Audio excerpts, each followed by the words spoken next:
Parece que estaba sin audio. Nuevamente, vamos a mirar en un modelo de repaso cómo podemos entonces comprender todo lo que hasta ahora hemos realizado para evaluar una compañía desde el desempeño financiero.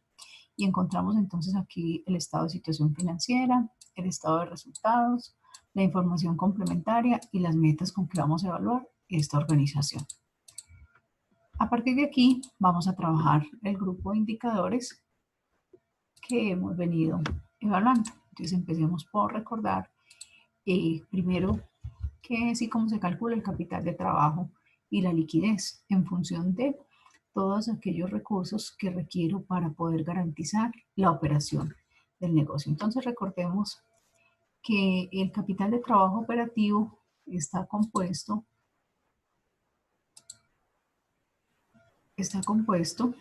por todo lo que tiene que ver los recursos invertidos en la cartera y en el inventario. En este caso, cartera más el inventario. Miren que he definido el modelo de tal forma que ustedes puedan tener aquí las celdas vinculadas con los nombres. ¿Listo? Y ahí vamos a depurar cuántos recursos. Entonces es el recurso que vale la operación de la organización, cualquiera. Esta la estamos evaluando o cualquier organización, o Apple si quiere.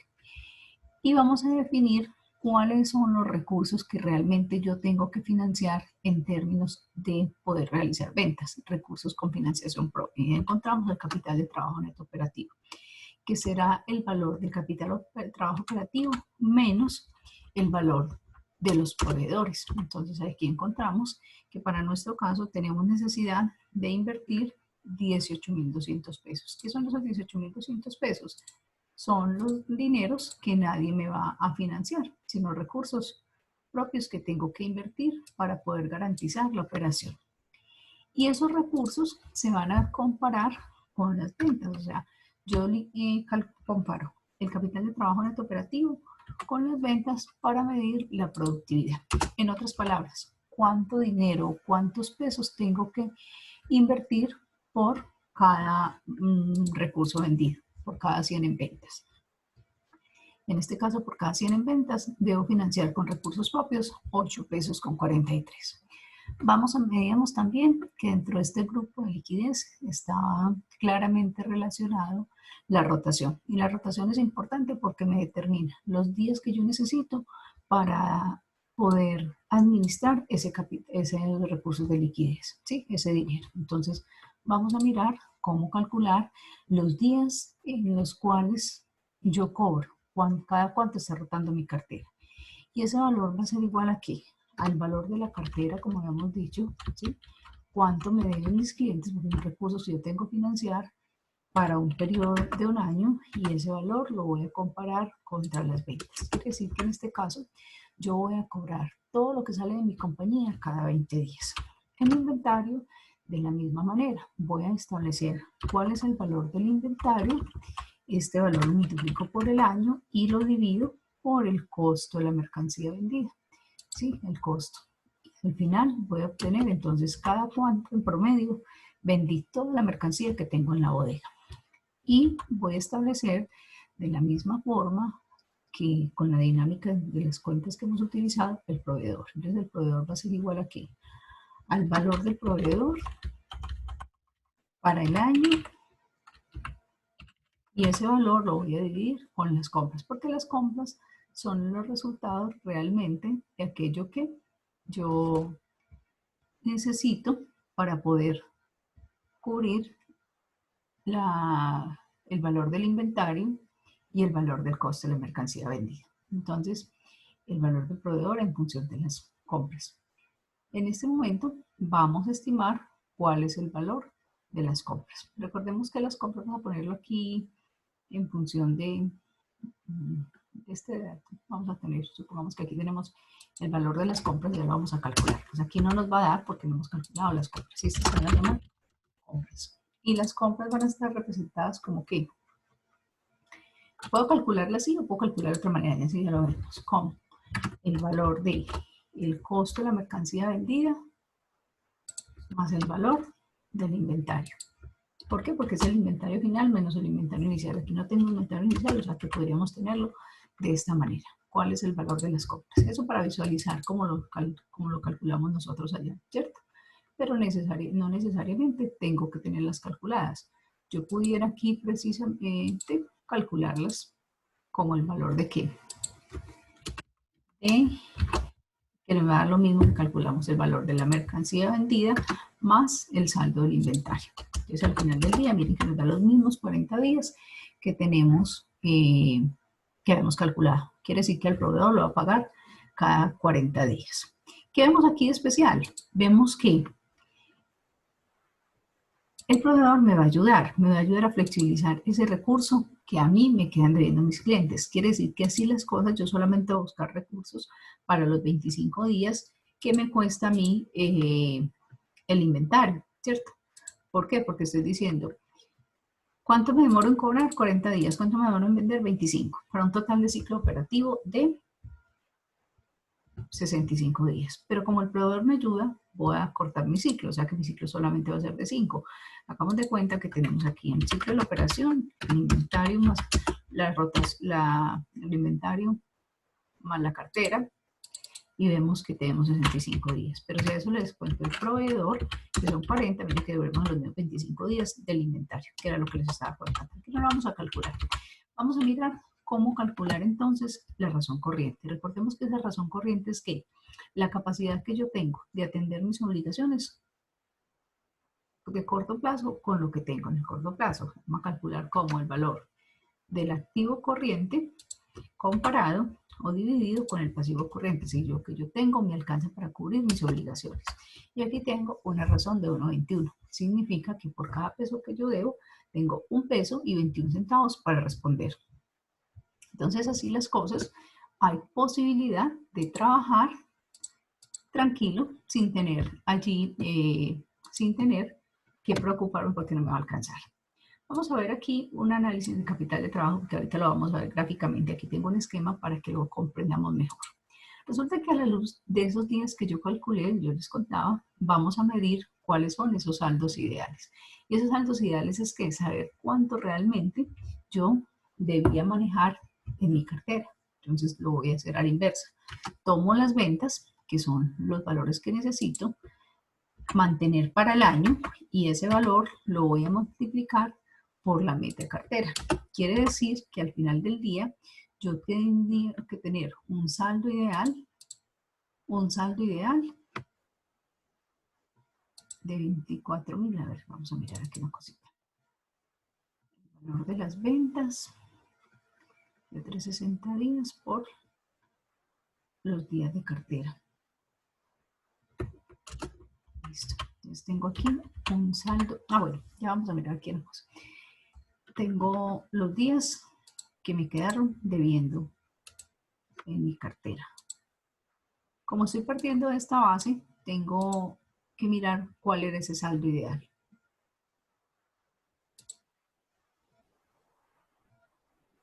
Para mirar si lo que mis clientes me quedaron debiendo realmente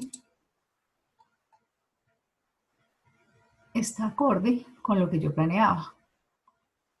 O si por el contrario, eso que yo planeaba está mayor. Vamos a hacer aquí un ejercicio. Aquí no lo alcanzamos a percibir porque coloqué 30 días, coloqué los días reales de la cartera. Y aquí lo vamos a multiplicar por los días que yo quiero cobrar. Acuérdense que teníamos por aquí las metas ideales, ¿cierto? Entonces yo quiero cobrar la cartera cada 30 días. Entonces al final del día significa que yo tenía que haber quedado con un saldo ideal de cartera de 18,000. ¿Y cuál fue la realidad? La realidad es que mis clientes me quedaron debiendo un poquito más, 24. Estaba tomando aquí la misma base que estaba proyectando. Significa que la diferencia entre ese valor que me quedó de más invertido en la cartera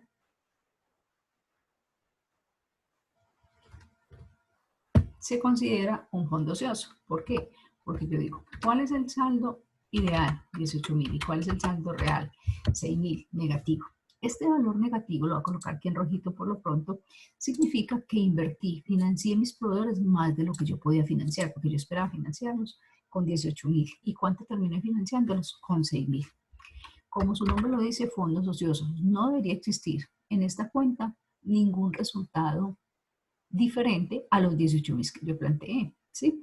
Y lo va a administrar en función de las 3 cuentas. Vamos a mirar aquí. Antes de mirar el saldo ideal de inventario y los fondos ociosos, y de igual manera el proveedor, vamos a mirar, voy a explicar aquí en términos de cuánto debía ser el valor ideal que yo debía manejar en la cartera. Entonces el valor ideal de la cartera debía haber sido los 18.000 que yo tenía acá comparado contra los 216 que vendí. Quiere decir que yo tenía que haber manejado 8.33 veces el valor de la cartera. Pero como cobré más tarde de lo que yo esperaba, porque eso es lo que me está diciendo, es, mire, su cartera estuvo lenta en 6.000. ¿Cuánto fue? Como fue 24, la diferencia entre 24 y 18 son estos 6.000. Fue la lentitud. Quiere decir que usted tuvo invertido más recursos en la cartera de lo que esperaba. ¿Cuánto tuvo? Vamos a mirar. Tuvo invertido 11.11 veces. O sea, que tuvo más dinero del que necesitaba. En un ejercicio como este no va a ser tal vez muy significativo, porque aquí, aunque vemos una diferencia importante de 3 puntos adicionales, estamos entendiendo que ese retraso en la cartera me va a afectar el capital de trabajo. Ya lo vamos a ver más adelante gráficamente. Digo, ¿por qué no puede ser significativo? Porque aquí tenemos una cuenta que si bien está consolidada, porque eso podrían ser perfectamente las ventas de Apple, de Google, de la compañía que usted quiera, Ecopetrol. Acuérdese, colóquele sueldos a la derecha y ahí no tiene dificultad.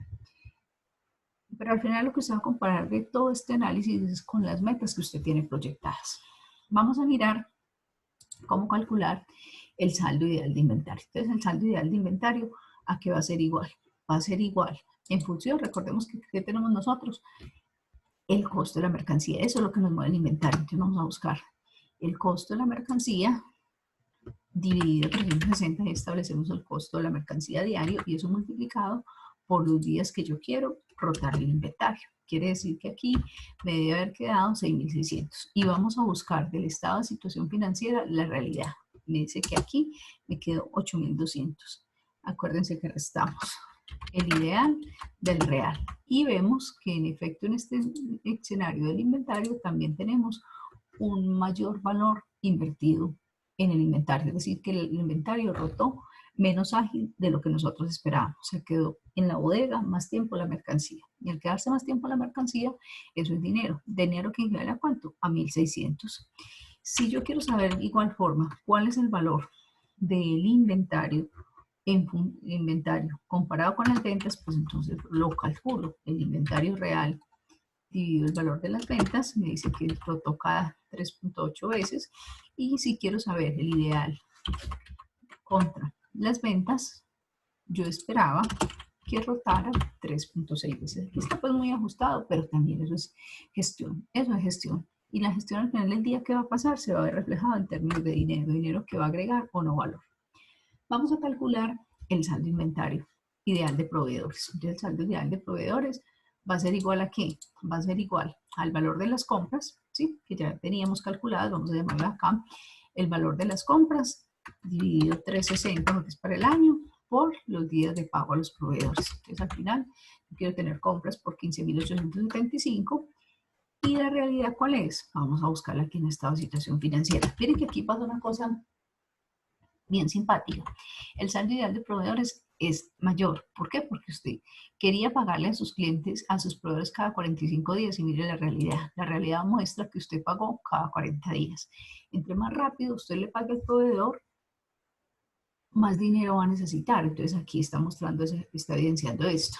Usted está necesitando más dinero, usted pudo financiarse 15.875 y la verdad es que se financió solo 14.000. Entonces al final, ¿qué pasó? Vamos a ver también la diferencia.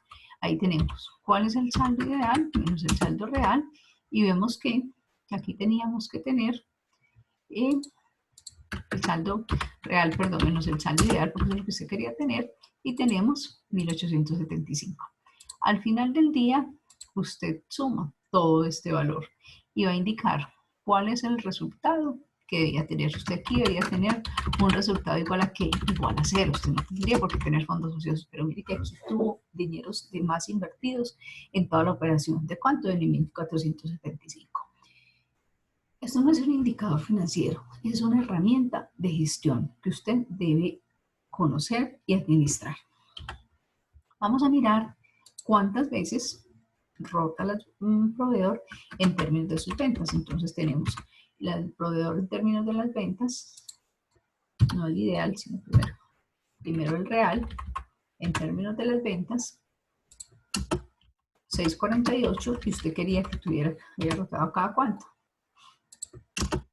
7.35. Acuérdense que en este caso es ideal. ¿Por qué? Porque es mayor, porque su proveedor es una fuente de financiación, una fuente de financiación que no nos podemos olvidar, que es económica, que es confiable para la empresa, que es además enriquecedor en la medida en que usted lo administre bien, porque él es su aliado. Entonces, hasta ahí hemos visto liquidez, lo nuevo que tenemos son los fondos ociosos, no debería existir, o sea, de hecho la palabra ociosidad pues no debería existir, pero la realidad nos muestra que las compañías tienen recursos de más invertidos, eso es lo que estamos diciendo, aquí lo demostramos. Vamos a mirar entonces también cómo calcular el endeudamiento. Recordemos que en el endeudamiento nosotros hemos calculado 4 indicadores. El primero es la deuda total, que es igual a ¿qué? Es igual al total de mis obligaciones, o sea, al total del pasivo, comparado con el total de lo que yo tengo, el total de 59,5, es lo que me está indicando que la empresa tiene un endeudamiento del 59%. Y de esto quiero saber de lo que yo debo, cuánto debo que pagar de manera inmediata, a ver qué tan endeudado estoy yo en el corto plazo. Entonces, como empresa, voy y busco de lo que debo, pasivo corriente, cuánto tengo que pagar de inmediato y lo comparo con lo que debo. Me dice que es cuánto, 31,45. Entonces aquí podemos concluir que esta compañía tiene una salud financiera buena vista desde el endeudamiento, o sea, no tiene altos niveles de endeudamiento y adicionalmente no tiene que cubrir esas obligaciones en el corto plazo. Entonces no tendría problema, ¿cierto? Vamos a mirar cuál es la cobertura de la carga financiera, que recordemos que es el valor de los intereses financieros comparados con los ingresos, con las ventas. 6.11, entonces yo soy capaz de generar en ventas 6 veces los gastos financieros. Y en cobertura, entonces vamos a mirar cómo calcular la cobertura de intereses. ¿Cuánto tengo que disponer yo de mi utilidad operativa? El valor de mis intereses comparado con la utilidad operativa. Entonces aquí tenemos que esto es un 3%. ¿Cuántas veces de la utilidad operativa puedo cubrir mis intereses? Listo. Entonces aquí tenemos, esto es 3 veces. 3 veces alcanzo a cubrir con la utilidad operativa los intereses financieros. Conclusión, la empresa no tiene un nivel de endeudamiento alto. Recordemos rentabilidad. Y en rentabilidad nosotros establecíamos primero el costo de capital. Entonces el costo de capital decíamos que es que la fórmula de costo de capital es saber cuánto le cuestan a la empresa los recursos en función de qué, de todas las obligaciones financieras. ¿Cuáles? Las de corto más las de largo plazo. Y ese valor lo voy a comparar, porque acuérdense que esto es un promedio ponderado con el valor de las obligaciones financieras de corto y de largo, más el valor del patrimonio, cuánto puso el empresario. Y ahí obtengo, hasta ahí obtengo la ponderación. Y ese valor lo multiplico por la tasa de interés que le voy a pagar al banco. Para este caso 12%.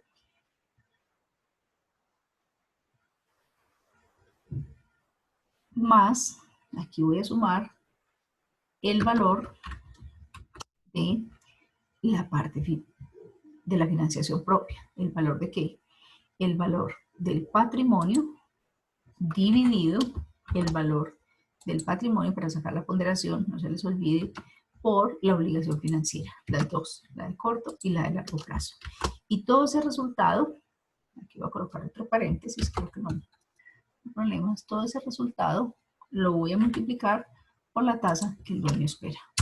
Y al final digo, ¿cuál es el costo de la financiación? Entonces la empresa tiene, a la empresa le cuesta los recursos 13.76. Acuérdense que vamos a calcular en función de cuánto renta la empresa por la operación. aquí vamos a mirar. Entonces vamos a mirar el rendimiento del activo. Y recordemos que el rendimiento del activo es tomar ¿qué? El resultado. ¿Lo que produjo el activo? 40.000. ¿De cuánto? De una empresa que vale 210.000. Es decir, que cuánto logré generar yo en rentabilidad con ese activo que tengo. En este caso, 19.05.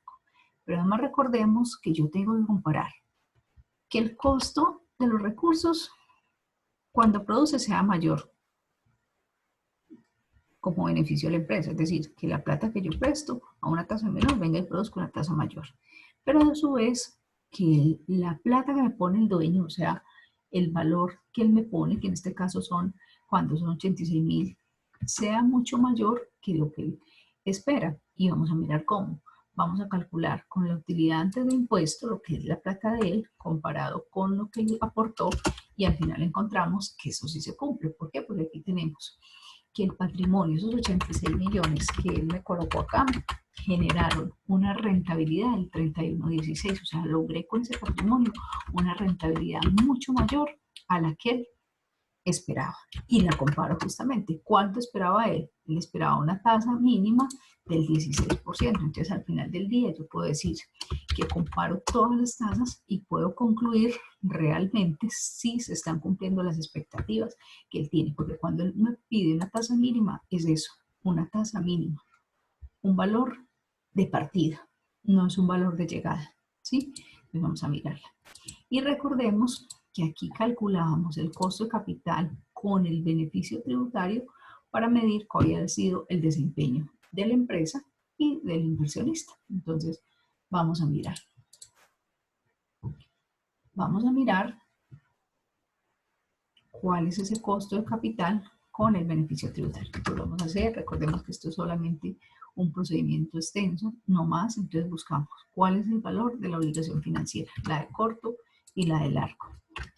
Y ese valor lo voy a comparar para sacar la ponderación por el valor de la obligación financiera de corto, la obligación financiera de largo y el valor del patrimonio, porque recordemos que el patrimonio también hace parte de la financiación de la empresa.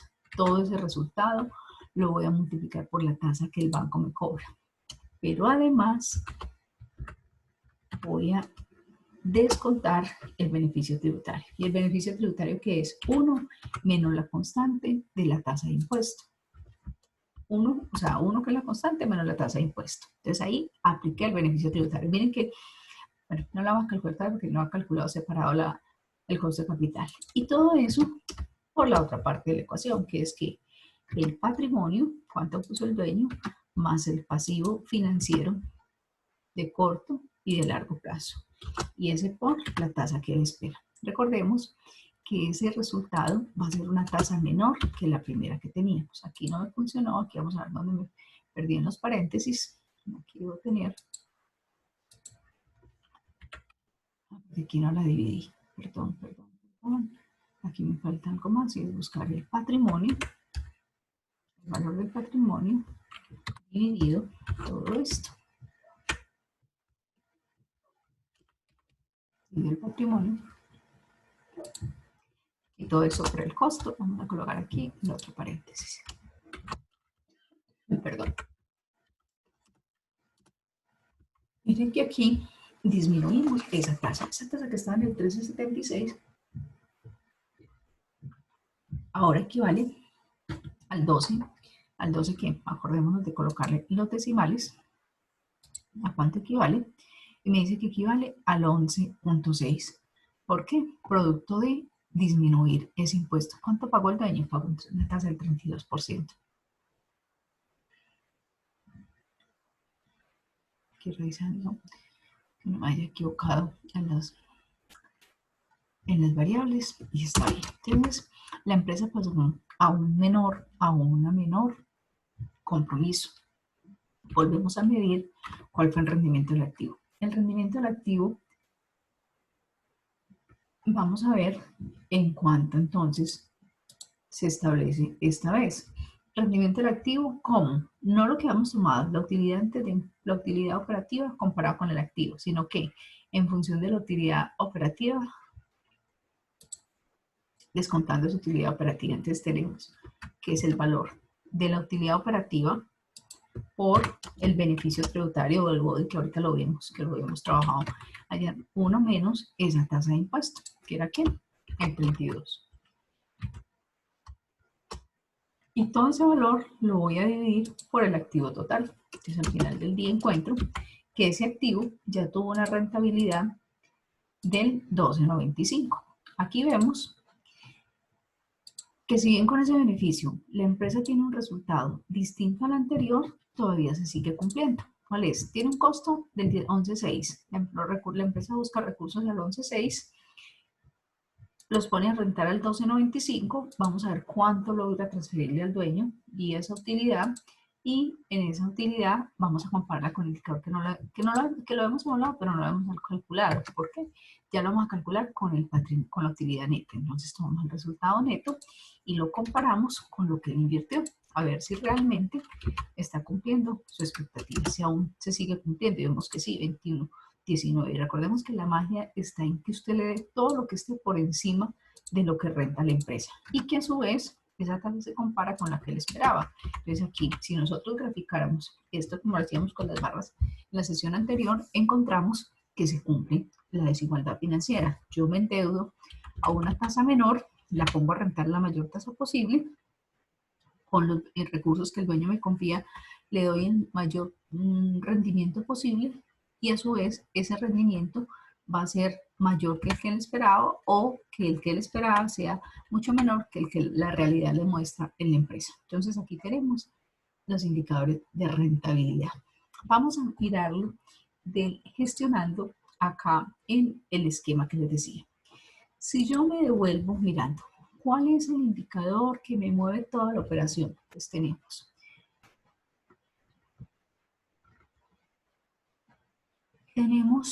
en términos de la empresa cómo va a estar. Entonces dijimos que es muy estratégico el capital de trabajo neto operativo. Entonces, ¿en función de qué? Voy a buscar aquí la productividad del capital de trabajo neto operativo. ¿Cuánto qué tuve que hacer yo? Tuve que tener un dinero. ¿Cuál dinero? Pues no vamos así, hagamos así. ¿Cuánto tuve que invertir? Un dinero X. ¿Cuál es la clave? Invertir lo menos que se pueda. ¿Por qué? Porque si usted invierte lo menos que se puede, es producto de que aquí tuvo una buena gestión en recursos. ¿Y cómo logré ser muy productivo? Poniendo lo menos, o sea, financiándome con quién, con mis aliados. ¿Y mi aliado quién es? Mi proveedor. Si yo hago que mi proveedor me dé unos buenos días para pagar, o sea, un buen plazo, me apalanco lo más largo que pueda con él, voy a tener un mejor beneficio. Entonces la clave está en apalancar. Acuérdense que les he dicho que ese apalancarse con el proveedor no significa que usted no le pague o le pague cuando quiera, no.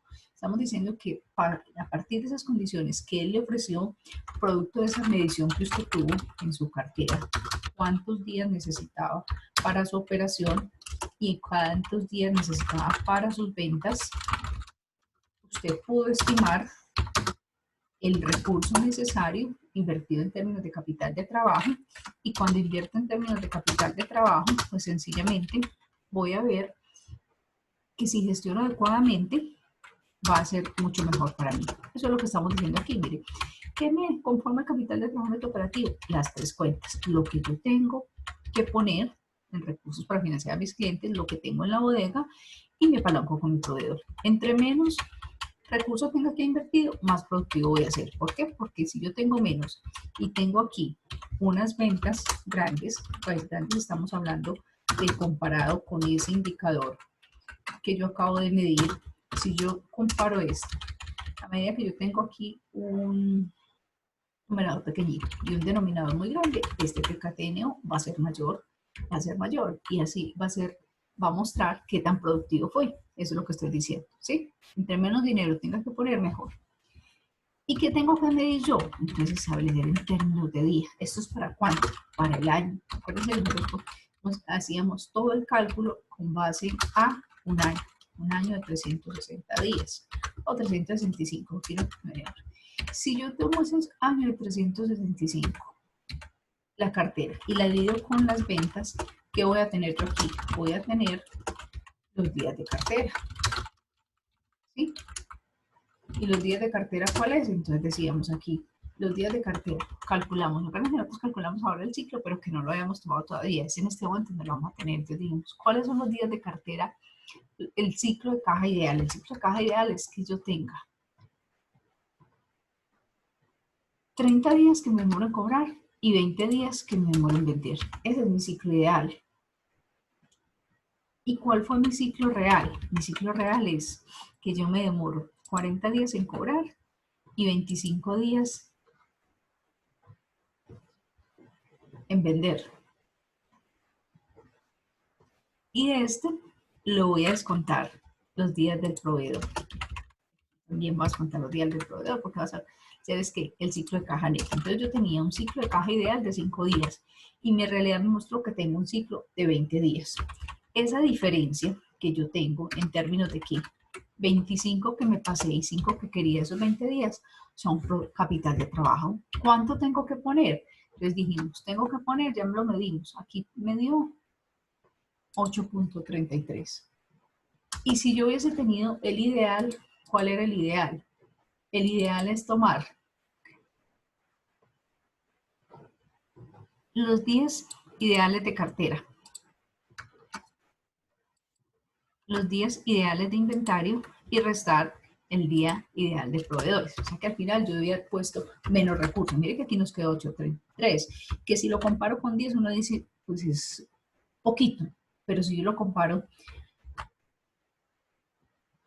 lo mido, que puedo ser menor, mucho mejor. ¿Por qué? Porque es mejor poner 4 pesos que poner 8, ¿sí? Por cada 100 en ventas. Entonces ahí voy a establecer cuáles son esos recursos ideales que yo debo tener en términos de día, en términos de peso y en términos de este esquema, que es el que me va a decir, mire, al final del día yo que concluyo, yo concluyo que entre más ágil sea mi cartera, más ágil sea mi inventario, porque acordemos que todo esto va a ser para un año. Aquí vamos a tener que yo tenga costos más bajitos,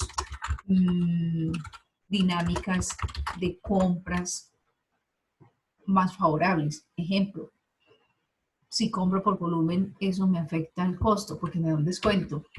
Si yo compro sobre pedido, si yo vendo sobre pedido, también me abarata el costo. Y así todas esas estrategias que yo en la compañía pueda desarrollar para tener aquí lo menos posible. Lo menos posible garantizando este renglón. Ojo, porque es que la clave no es que yo sea como el de la tienda, que vende una bolsa con leche y cuando llegan por la mañana surte una caja con leche, porque sabe que durante el día vendió 8 bolsas. Pero si llegó una persona a las 8 de la noche a pedirle 4 bolsas de leche, ya no tenía cómo venderlas. ¿Por qué? Porque ya las vendió. Entonces es manejar lo mínimo que requiere el negocio sin poner en riesgo la operación. A eso me refiero. ¿Listo? Entonces así las cosas, aquí voy a tener que los días de cartera. Y todo esto que me va a dar, me va a dar realmente mi ciclo de caja neto. ¿Cuántos necesito yo en términos de días? Lo que corresponda. Y al final, entonces, esto es ciclo de caja neto. Dijimos, entre menos recursos invertidos tenga y garantice un nivel de ventas adecuado para la organización, mucho mejor. Eso es lo que estamos diciendo. Mire que hasta aquí hemos hecho un repaso de lo que hemos trabajado. Ahora sí, vamos a mirar los indicadores de valor. Entonces, en los indicadores de valor tenemos estos 6 indicadores que son muy estratégicos. María Eugenia, pero es que los otros no son estratégicos. No, todos son estratégicos. Vamos a calcularlo aquí y enseguida nos vamos a calcular el modelo que tenemos. Básicamente es para ponerlos pues como en contexto. ¿Listo? Entonces tenemos, ¿qué es el EBITDA? La caja que genera la empresa. La caja que genera la empresa en términos de ¿qué? De la operación. ¿Cuánto dinero generó la empresa? 40.000. ¿Y qué valor tenía en función de la depreciación y la amortización? Porque esa es la caja que genera sumando aquellos recursos que no generan movimientos de caja, o sea, la depreciación y la amortización. Vamos a mirar que aquí en nuestros datos nosotros tenemos cuál es el valor de la depreciación.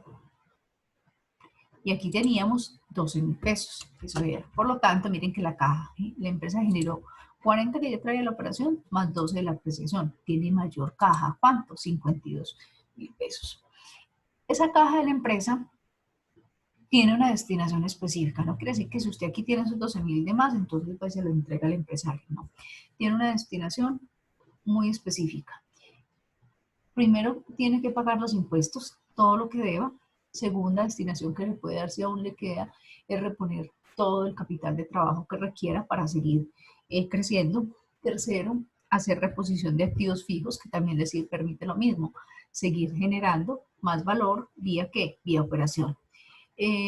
Cuarta destinación, pagar todo lo correspondiente a los préstamos. Y quinta y última destinación, como lo veíamos en uno de los primeros encuentros, darle al dueño los dividendos, ¿sí? Que es lo que decíamos. ¿Por qué? Porque cuando yo tengo dinero, yo no corro a entregarle al primero al dueño, yo primero cubro todas las necesidades, porque esa es la que me va a garantizar a mí generar más flujo de caja para poder seguir operando.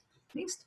Y vamos a mirar que este recurso de más que genera la empresa también lo debo comparar. ¿Con qué? Lo debo comparar contra mi indicador por excelencia, que son las ventas. Grabemos que yo no les no he grabado aquí ni una vez, grabemos para que les quede el archivo completo. Entonces tengo, en términos de lo que me vendo, una mayor caja. Y esa mayor caja, ¿contra qué la va a cruzar? También la va a cruzar contra esta que teníamos. Acordémonos que la productividad del capital de trabajo neto operativo es la caja que yo tengo que financiar para vender, para operar. Y el margen EBITDA va a ser la caja que me devuelve la empresa. Entre más grande sea esa caja que me devuelve la empresa, mucho mejor. ¿Por qué? Porque eso me está diciendo, mire, la empresa tiene recursos con los cuales usted va a poder seguir trabajando adecuadamente. Y viene un indicador adicional que se llama la palanca de crecimiento. Esa palanca de crecimiento lo que nos dice es, venga, con ese dinero, con toda esa operación que usted tuvo, cuénteme si la empresa está generando más caja o está trancando caja.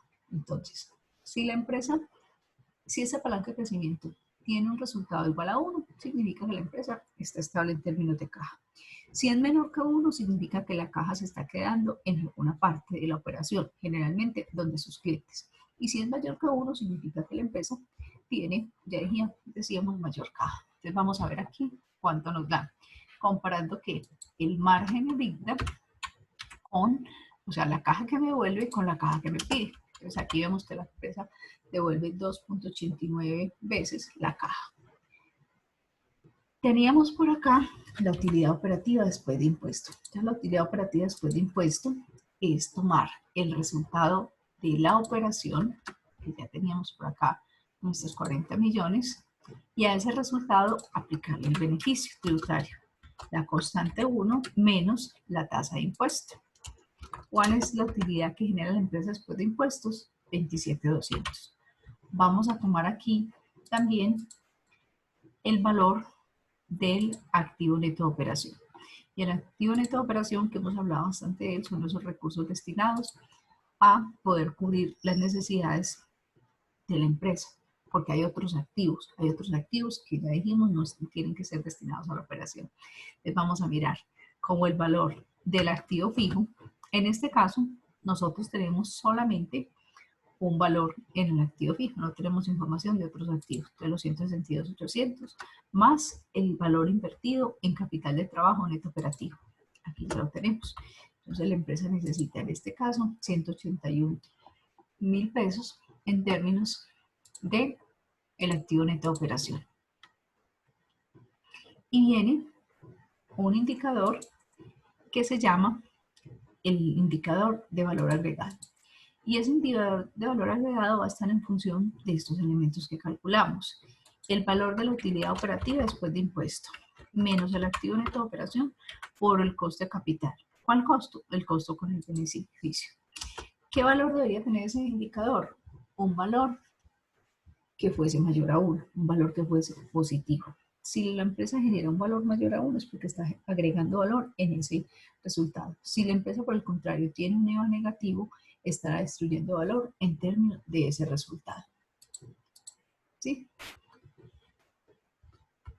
Calculábamos nosotros también dentro de los indicadores de rentabilidad que nos permitía comparar ya con este ser, pues el cierre completo del panorama de la compañía, el margen operativo. Recordemos que el margen era aquí, lo que me quedaba a mí por cada peso vendido. Entonces, ¿cuánto me gano contra lo que vendí? Y aquí decimos que por cada 100 en ventas me gano 18.52. Puedo calcular el neto, también en función de las ventas, podría calcular la utilidad antes de impuestos. Acuérdense que uno puede calcular lo que necesite, lo importante es para qué lo utiliza, qué decisiones toma.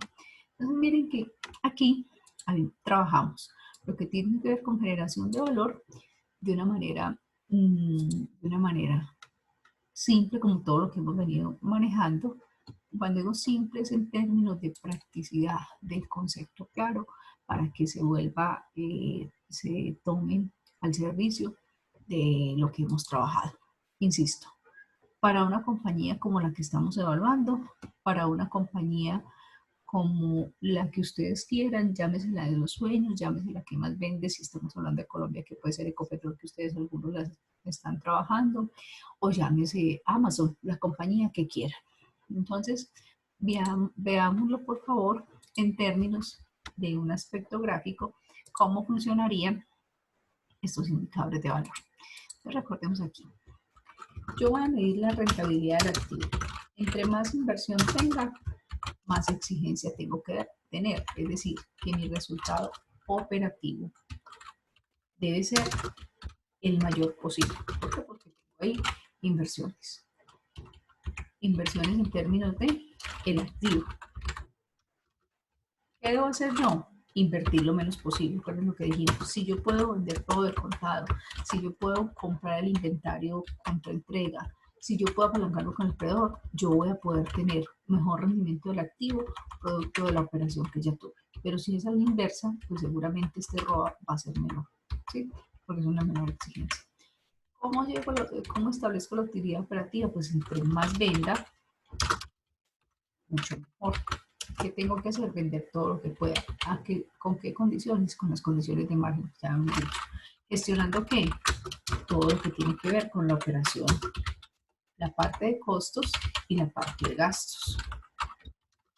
Busque hacer el mayor nivel de ventas posible con el menor costo y el menor gasto. Si eso se logra, usted va a tener un mejor desempeño operativo. Y si tenemos un mejor desempeño operativo, ya dijimos que nos alimenta la rentabilidad del activo. Y si la empresa renta, vamos a garantizar que el dueño esté mejor. Por el contrario, por el activo que tengo que hacer yo, para tener un activo menor, tener el efectivo que requiero, no el mayor, el efectivo que requiero, lo menos posible. Y en efectivo estamos hablando de la cuenta del banco y la cuenta de efectivo propiamente dicho, todos los recursos. Listo. El capital de trabajo operativo, el menor posible. ¿Cuánto? Lo que necesito para vender, que sea lo menos posible. Acuérdese, si usted tiene posibilidad de vender de contado, mejor. Si tiene posibilidad de tener el inventario, mejor. Pero eso es un ideal. Después estamos hablando de gestionar. Y la menor inversión en activos fijos.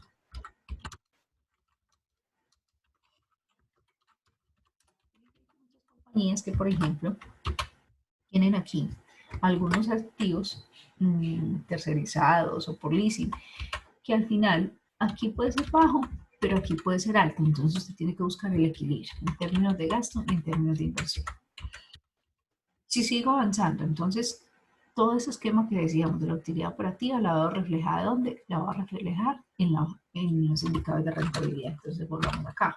Aquí tengo que este sea la mayor utilidad posible. Ya dijimos cómo. Esto sumado al valor de aquellos dineros que no me generan salidas de caja, yo tengo que convertirla en el mayor EBITDA posible, en la mayor caja operativa posible. Y que a su vez ese resultado dividido con las ventas, que son lo mayor posible, me va a generar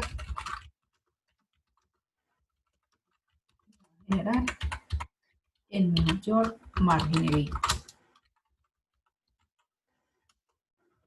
Si yo tengo un margen EBITDA alto y ese valor lo comparo con el otro extremo que ya vamos a calcular por aquí, que es, dijimos que llegamos al capital de trabajo neto operativo con lo menor posible, tendré una palanca de crecimiento la más grande posible, o sea, en términos la caja va a ser mayor. ¿Cómo lo logro? Gestionando mis recursos. ¿Cuáles son mis recursos? lo que invierto con mis clientes. ¿Cuánto? La menor cartera posible. Gestionando lo que tengo en la bodega. ¿Cuál? El inventario.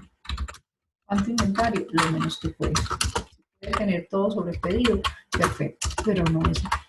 Insisto, acuérdense que hemos dicho que estos son los ideales, no es la realidad de la empresa, pero usted sí tiene, a partir de la ilustración que hemos venido trabajando, puede tomar esas decisiones. ¿Para qué? Porque cuando usted identifica dónde gestiona, pues va a ser mucho más fácil tomar esa decisión. Recordemos que si gestionamos estos recursos de forma adecuada, entonces podemos invertir aquí lo menor posible, para que en términos de todo lo que venda, yo pueda tener un mejor desempeño.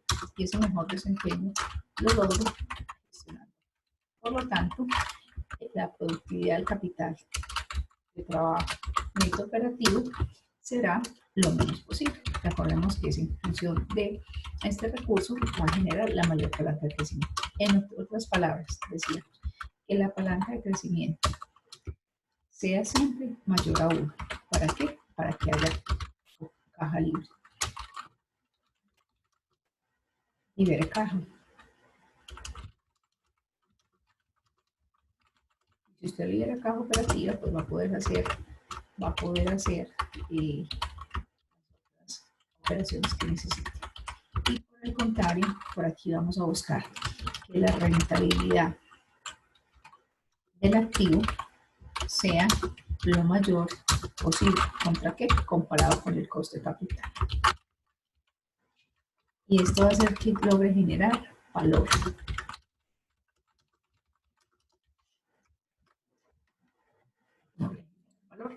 Aquí es donde tenemos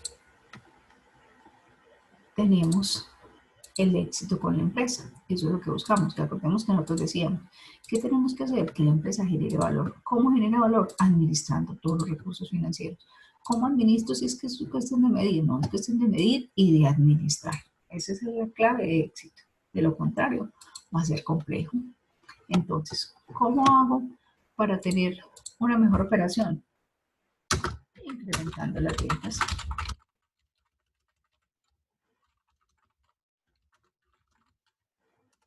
¿Y qué son las ventas?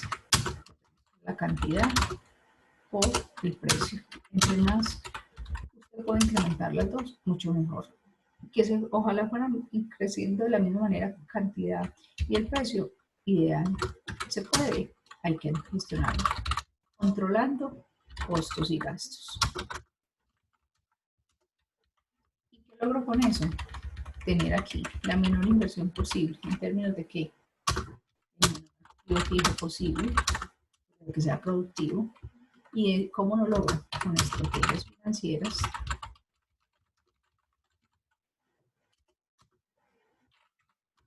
saliendo de activos improductivos, identificando en qué momento tengo que desinvertir, optimizando toda mi capacidad instalada,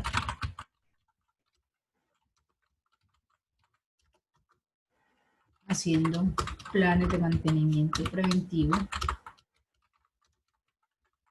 Imagínese que usted no invierte en su planta, no hace los mantenimientos preventivos, va a tener también menores. ¿Cómo para establecer un menor capital de trabajo? Dijimos, la más estratégica, financiarse adecuadamente por proveedor. Hacer una adecuada rotación del inventario. Tener una adecuada rotación de cartera. Y al final del día, ¿qué tengo que hacer? Buscar la mayor posibilidad de la deuda tercerizada. ¿Por qué? Recordemos que la deuda del banco es mucho más barata que la deuda del banco, siempre y cuando tenga el dinero suficiente para pagar y pueda tener un nivel de endeudamiento adecuado.